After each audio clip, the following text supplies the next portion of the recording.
하나님 말씀을 같이 보시겠습니다. 구약 성경 사무엘상 31장 1절에서 6절 말씀이 되겠습니다. 구약 성경 사무엘상 31장 1절에서 6절 말씀.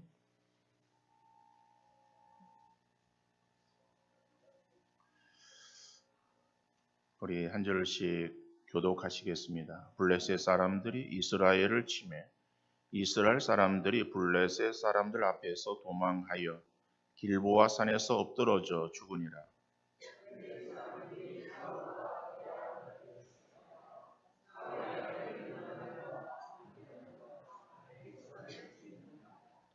사울이 패전함에 활 쏘는 자가 따라잡으니 사울이 그 활 쏘는 자에게 중상을 입은지라.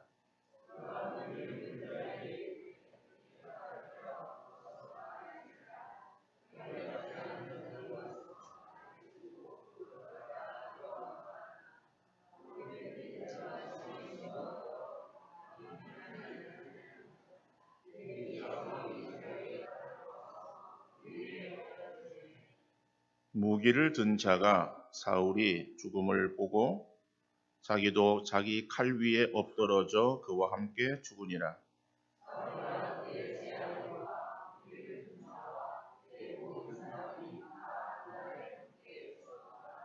아멘. 2001년 9월 11일 미국 민항기 4대가 이스라엘 과격 단체에 의해서 납치되어서 2대는 세계무역센터에 정면 충돌했고 한 대는 펜타곤에 떨어졌습니다. 마지막 한 대는 미 국회의사당 돌진을 목표로 날아가다가 펜실베니아 외곽의 들판에 추락을 했습니다. 바로 9.11 사태가 났던 것이죠. 전에 상영되었던 플라이트 93이라고 하는 영화에는 이 4번째 비행기가 납치되었을 때 그 비행기 안에 있었던 사람들이 이제는 자기들이 곧 죽을 것이라고 하는 사실을 인지하고 가족들에게 마지막 인사를 하는 장면이 눈물겹게 그려져 있습니다.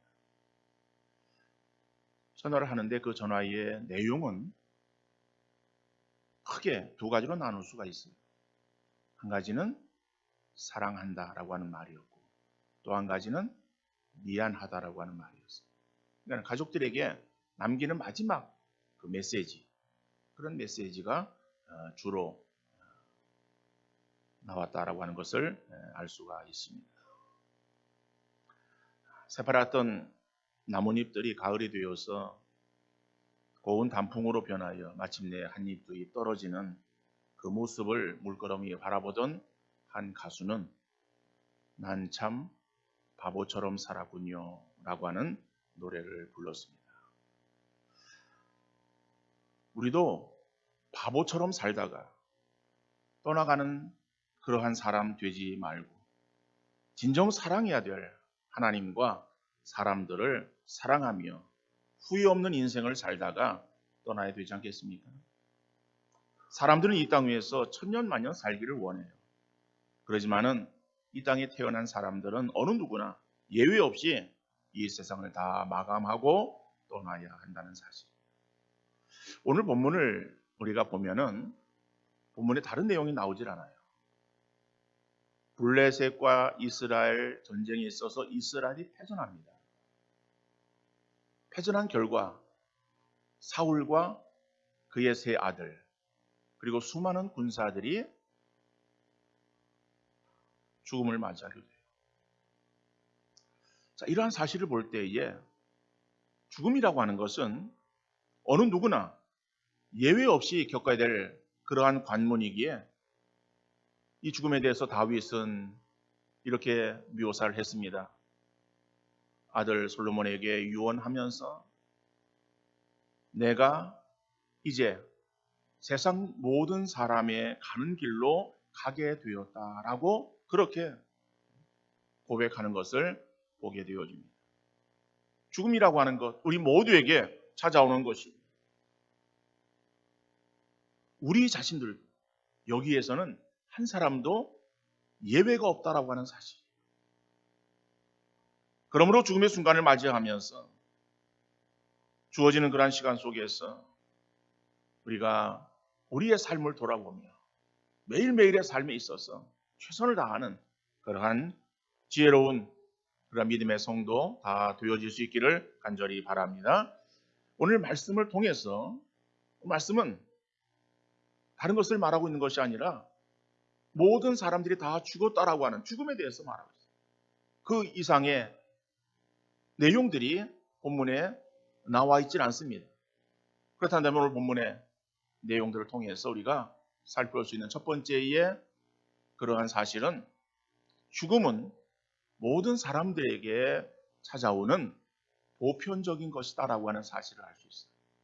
죽음은 특정한 사람들에게만 주어지는 것이 아니라 모든 그러한 사람들에게 공이 찾아오는 보편적인 일이다. 오늘 본문 1절을 보니까는 블레셋 사람들이 이스라엘을 침해 이스라엘 사람들이 블레셋 사람들 앞에서 도망하여 길보아 산에서 엎드러져 죽으니라 말씀하고 있습니다. 6절 말씀도 사울과 그의 세 아들과 무기를 든 자와 그의 모든 사람이 다 그날에 함께 죽었더라 말씀하고 있습니다. 1절과 6절의 말씀에 있어서 모든 사람들이, 그 모든 사람들은 전쟁에 참여한 모든 사람들이겠죠. 그 사람들이 다 죽었다라고 말하고 있습니다. 물론 사울이 이끄는 이스라엘이 블레셋과의 전투에서 패전하여서 얼마나 많은 군사의 생명을 앗아갔고 또 그들이 어떻게 죽었는지라고 하는 자세한 설명에 대해 설명을 본문은 하고 있지는 않습니다. 그래서 그러한 사실에 대해서는 우리가 명확하게 파악할 수 없을지라도 오늘 본문은 거기에 참여한 수많은 사람들이 그 전쟁으로 인해서 다 죽었다라고 하는 사실을 분명하게 밝히고 있는 것이죠. 한국 전쟁 시에 전사자를 보니까는 13만 명 정도라고 그렇게 보고를 하고 있습니다. 행방불명 되어진 사람도 역시 한 13만 명 정도. 그러면은 그것은 군인의 수고. 그럼 군인만 죽었습니까? 일반인도 죽었어요. 민간인도 죽었어요. 민간인의 그 사망자 수는 약 30만 명. 또 행방불명 되어진 사람들이 약 30만 명.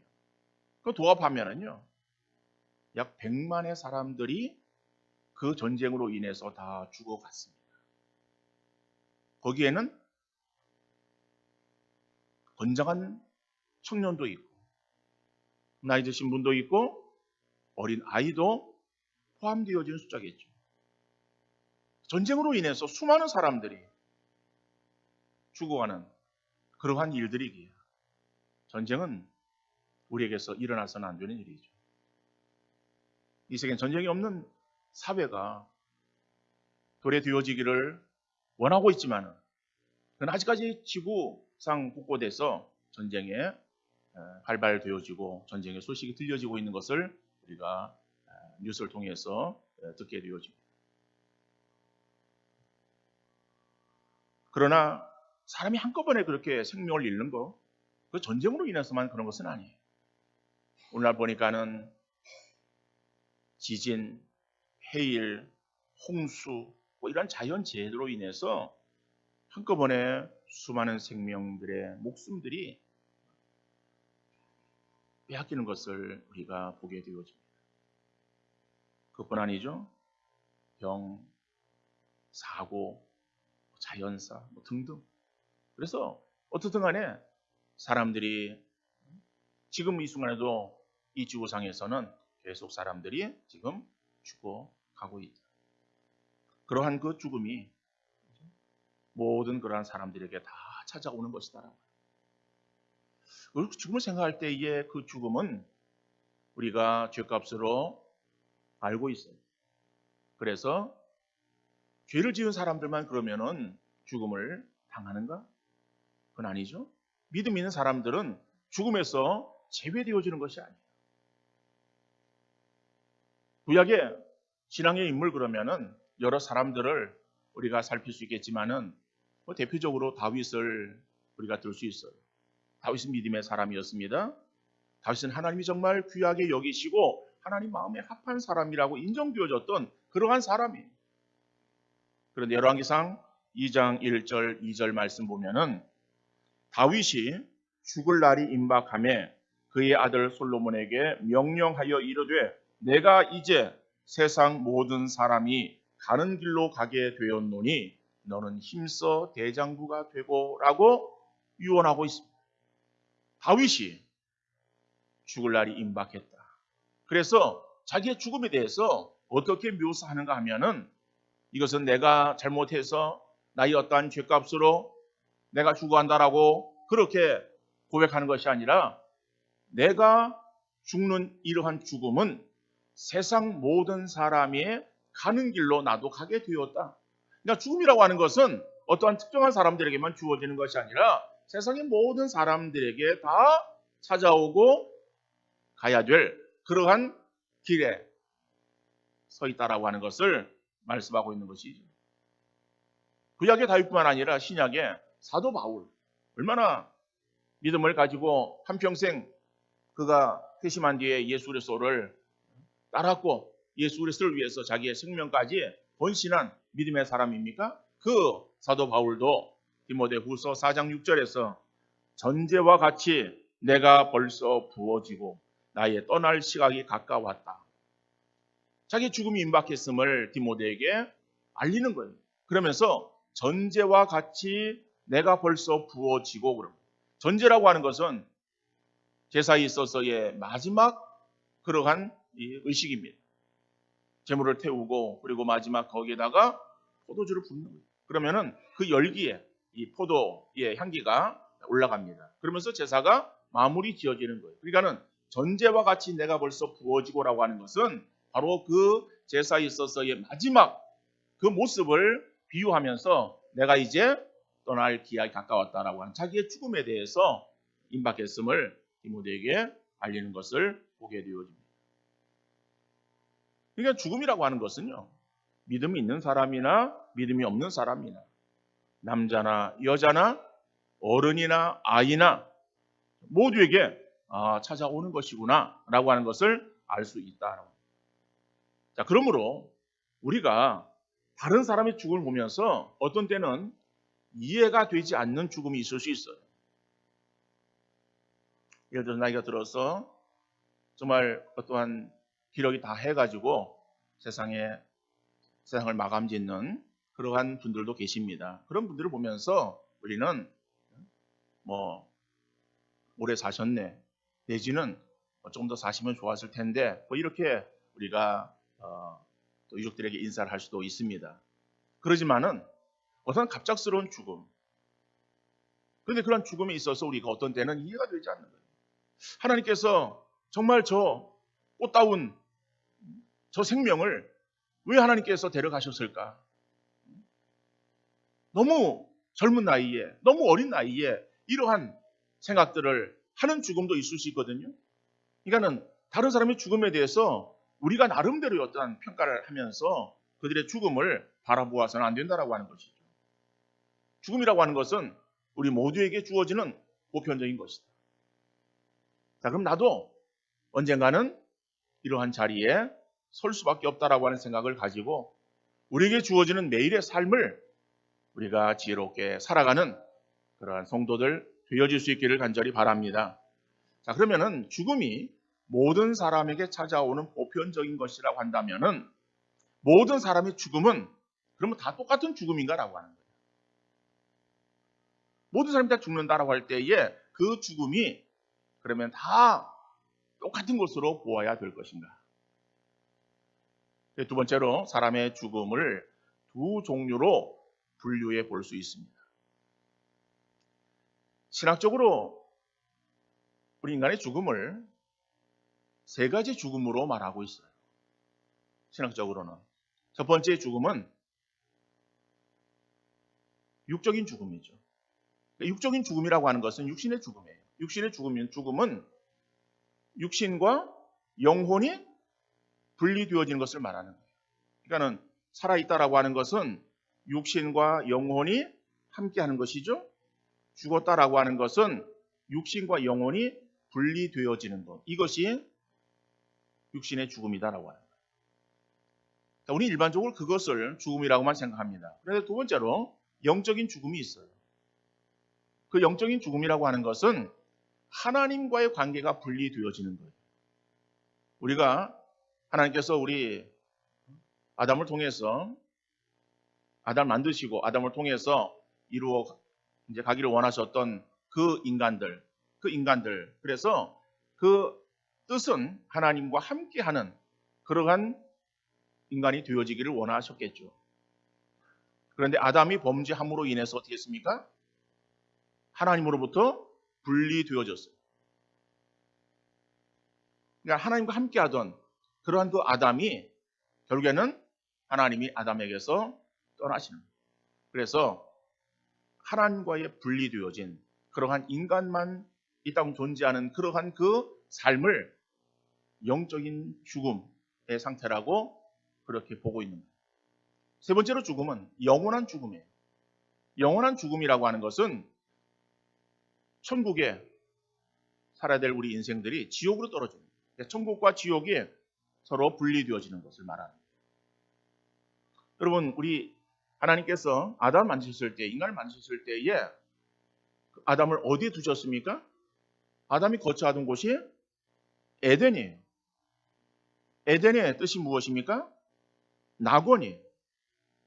그러니까는 하나님께서는 아담을 만드시고 어디다 만드셨는가 하면은 낙원에다가 만드셨어요. 천국에 만드셨어요. 그곳에서 계속해서 하나님과 함께 살기를 원하셨어요.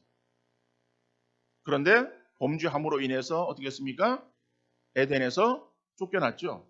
그러니까는 그거는 천국에서의 삶의 죄로 인해서 지옥으로 향하는 인생이 되었음을 말하는 거예요. 그러니까 범죄한 인간은 이제는 지옥 가는 거죠. 그러니까 지옥 가는 그러한 그 인생들에게 있어서 하나님 특별히 또 사랑하셔서 구원하셔 하나님의 자녀 삼아 주시면은 우리가 천국으로 우리가 옮겨지는 것이죠. 그렇지만은 어떤 범죄하는 그래 인간의 그러한 그 모습이 영원한 지옥에 떨어지는 것이다. 그래서 영원한 죽음 이렇게 이제 신학적으로는 세 종류의 죽음을 나누어 말하고 있습니다만은 오늘 본문의 말씀을 통해서 우리는 두 가지로 그 죽음의 상황을 우리가 한번 생각해 보기를 원합니다. 첫 번째로 지나쳐버리고 금방 잊어버리는 죽음이다. 근데 그 두 종류의 죽음, 본문에 나타나고 있는 두 종류의 죽음을 우리가 볼 때에 그 첫 번째로가 무엇인가 하면은 지나쳐버리고 금방 잊어버리는 죽음을 볼 수 있다라고 하는 거예요. 오늘 본문 4절 말씀 보니까는 그가 무기를 든 자에게 이르되 내 칼을 빼어 그곳으로 나를 찌르라. 할례받지 않은 자들이 와서 나를 찌르고 모욕할까 두려워하노라 하나 무기를 든 자가 심히 두려워하며 감히 행하지 아니하는지라. 이에 사울이 자기 칼을 뽑아서 그 위에 엎드러지매 라고 말씀하고 있어요. 4절은 사울의 죽음에 대해서 말하고 있습니다. 사울이 어떤 사람이에요? 사울은 하나님께 대해서 범죄한 사람. 그리고 죄 없는 다윗을 죽이려고 혈안이 되어서 쫓아다녔던 그러한 사람. 행했던 모든 그러한 일들이 결국 자기 마음대로 그 왕권을 휘둘렀던 그러한 사람이었었죠. 근데 그 사울이 이제 블레셋과의 전쟁을 벌이는 가운데에 결국 싸움에서 지게 되어집니다. 싸움에 지고 그리고 사울이 도망을 가게 되어집니다. 도망을 가는데 뭐 옆에 부관이 같이 있었겠죠. 함께 도망을 가는 가운데 뒤에서 쫓아오던 그 적군이 칼을 쏩니다. 활실을 당겨가지고 날아든 화살이 사울의 몸에 어디에 맞았는지 모르지만은 그러나 치명타를 입게 되어집니다. 그리고 사울이 이제는 치료받을 수도 없고 활에 맞아서 이제는 죽을 수밖에 없는 그러한 자기의 형편을 알고 옆에 있던 부관에게 내가 저 할례 받지 않은 그러한 사람들에게 모욕을 당하느니 차라리 나를 죽여라 라고 명령을 내립니다. 그 명령을 내릴 때 이게 그 부관이 그 명령을 수행하는 것이 아니라 제가 어떻게 모시던 왕을 내 손으로 죽일 수 있겠습니까? 저는 할 수 없습니다. 라고 거절하는 거예요. 그러다 보니까는 사울이 칼을 놓고 그 위에 자기가 몸을 덮쳐서 그래서 자살을 하게 되어죠. 이제 부관도 따라서 죽었다라고 이제 본문이 말하고 있어요. 오늘 이 사울의 죽음, 그죠? 이 죽음 자체를 볼 때에 아마 이 사울의 죽음에 대해서 어떠한 그 사람들은 이것은 뭐 정말 가치 있는 죽음이다. 왜냐하면은 적군에 의해서 무모한 그런 어떠한 죽음을 당했던 그런 것이 아니라 자기 몸을 더럽히지 않고 깨끗하게 뭐 생을 마친 고귀한 그러한 죽음이다. 그렇게 뭐 평가하는 사람도 있을 수 있어요. 그렇지만 우리는 신앙적인 관점에서 사울의 죽음을 보아야 될 것입니다. 일반적으로 나라와 다른 사람을 위험에서 구하기 위하여 자기 목숨을 버린 경우 우리는 그 죽음에 대해서 가치를 인정하면서 경건하고 숙연한 마음을 가지게 될 거예요. 그러나 자기의 삶을 비관하거나 힘들다는 이유로 자살한 경우의 죽음은 가치 없는 것이고 무모한 거예요.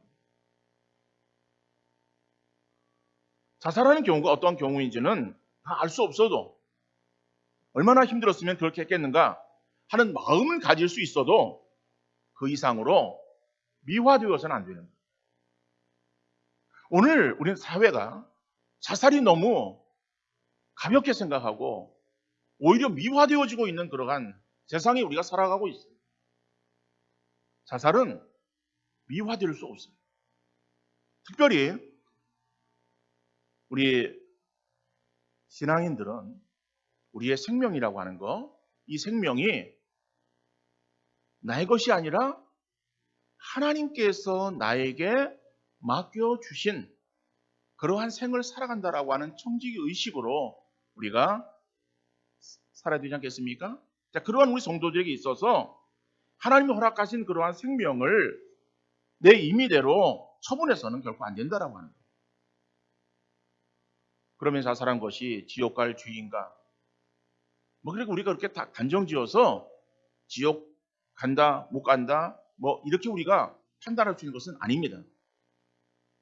그렇지만은 분명한 것은 하나님이 기뻐하지 않는 죄인의 모습이라고 하는 거예요.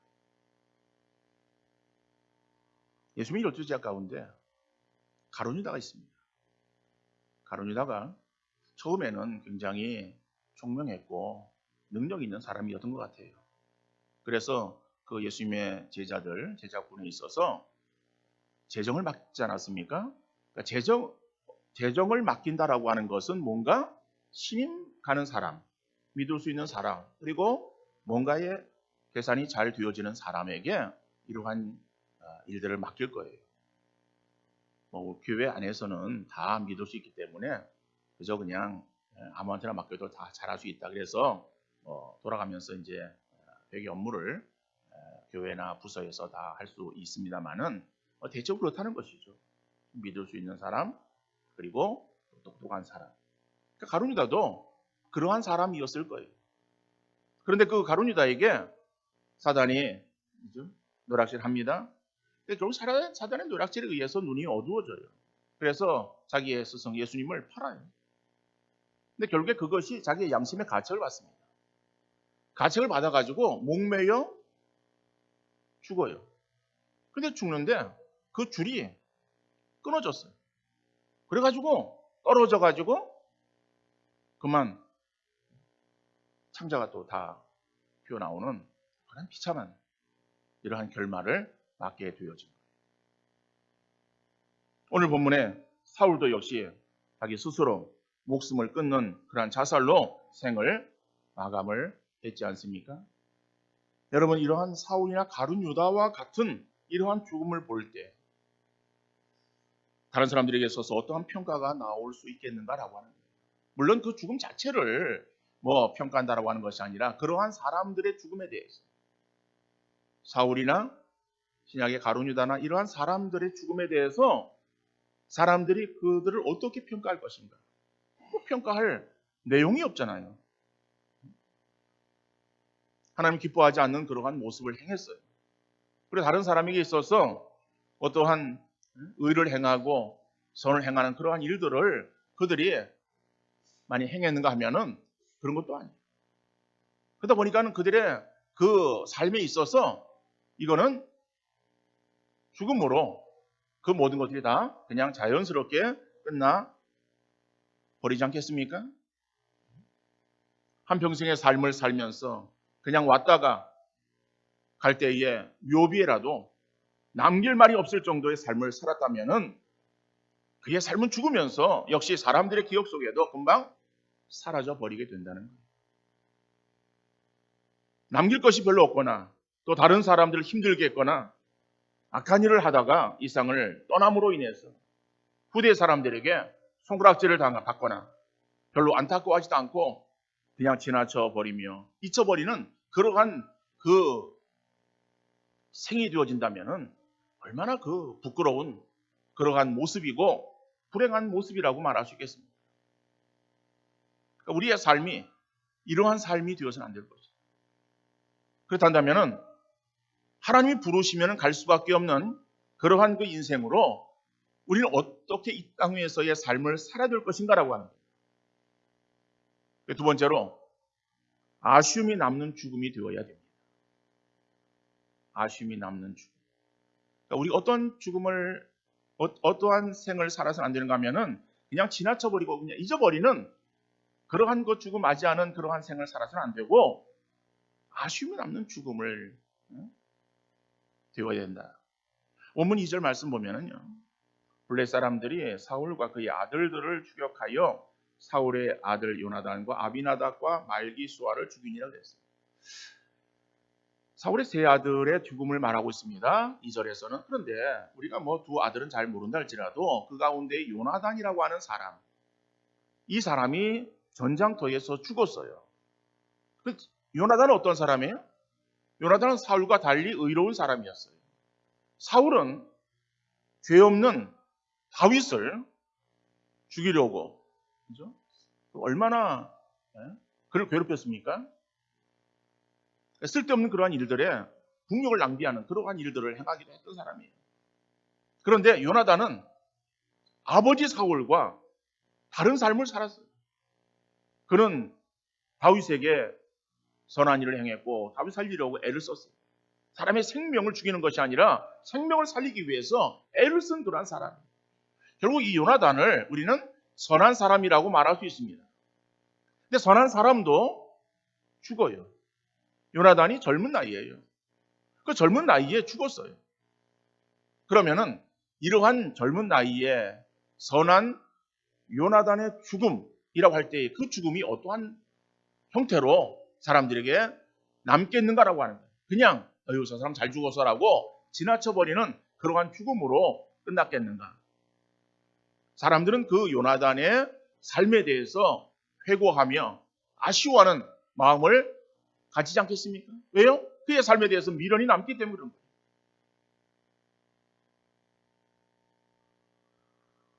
(3.1절) 100주년이 되는 해예요. 그러다 보니까 독립유공자나 독립투사들에 대해서 강조하고 있습니다. 우리가 그들을 잘 인식하지 못해도 그들이 나라를 위해서 정말 자기의 가장 소중한 목숨을 바쳤다, 헌신했다라고 하는 그런 내용을 들으면서 우리 마음속에서 밀려오는 그러한 감동의 물결을 느낄 수 있습니다.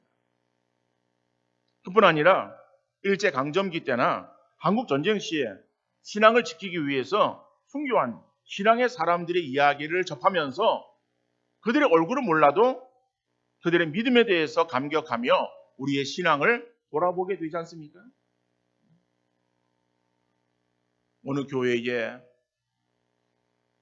모 장로님, 모 권사님, 그분들은 그랬구나.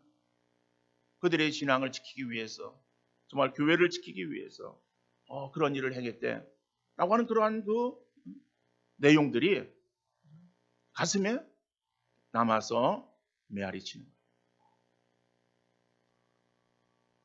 이 땅에 와서 한평생의 삶을 살면서 나라를 구하는 큰 일을 감당하지 못해도 성도로서 본분에 합당한 삶을 살아야 되지 않겠습니까? 왔다가 그냥 스쳐 지나가는 그러한 삶이 아니라 세상에 대해서 빛과 소금의 역할을 감당하며 살아가는 우리의 삶이 되어질 수 있기를 간절히 바랍니다. 우리가 걸어온 길에 아무 흔적도 없이 어디로 갔는지 어떻게 살았는지 모르겠다라고 하는 평가가 아니라 신앙의 아름다운 족적을 선명하게 드러내었어요. 신앙의 길을 따라오는 후대 사람들에게 귀한 안내 역할을 감당하는 우리의 삶이 되어질 수 있기를 간절히 바랍니다. 이런 삶을 살았으면 우리가 죽은 뒤에 사람들이 금방 잊혀지는 것이 아니라 계속해서 아쉬움이 남아서 우리의 신앙의 모습을 곱씹어 보지 않겠습니까?